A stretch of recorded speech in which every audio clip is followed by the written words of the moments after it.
Hi, I'm Kevin for Re-Embody, and I still get hundreds of hits a day on the wrist pain article I did some months ago, talking about push-ups, weight bearing on the wrists, and how painful that can be.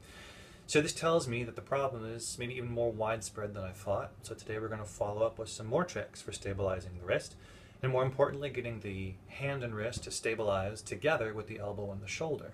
The focus today will be grip strength, which in addition to helping out the push-ups, will also help out with things like pull-ups, kettlebell workouts, and free weights. Even folks vulnerable to issues involving carpal tunnel problems will also be able to get some benefit. Now, as you are no doubt well aware, your dominant and non-dominant hand behave differently. And for the vast majority of us, our dominant hand, for me that's my right, will have the stronger grip.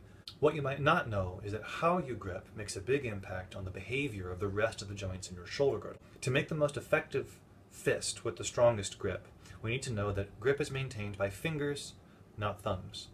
So a strong fist looks like this. You curl the fingers in and you squeeze, but the thumb just lays in a very, very relaxed position over the top of the fingers. There's no power coming from here, it's all coming from here. And the resulting structure looks like this. I've got a more or less straight line coming up the side of my arm with a 90-degree angle and a flat surface over the top. As an interesting side note from martial artists, you'll notice that the line that comes down through my last two knuckles cuts right through the longitudinal axis of my forearm, meaning that technically these two right here are a more power-efficient striking surface than these two out here.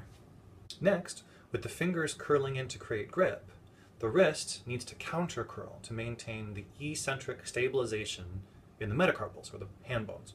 So as I pulled in with the fingers, again my thumb is very relaxed, I need my wrist to tip this way.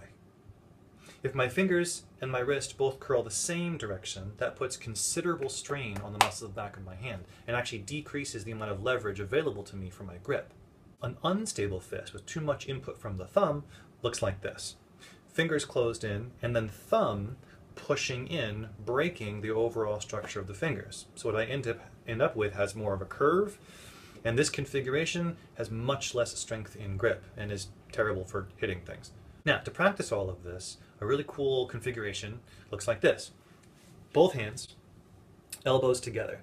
Now, if you can't get your elbows together, find something like a rolled up towel or a ball or something and stick it in there. So you got something to squeeze. You want some power coming together between the two hands.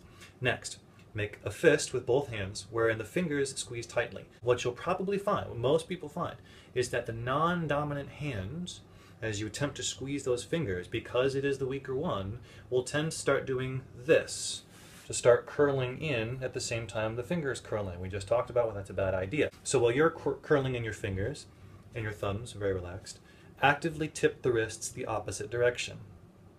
Now, what you'll immediately find is that the muscles all throughout the shoulder girdle light up.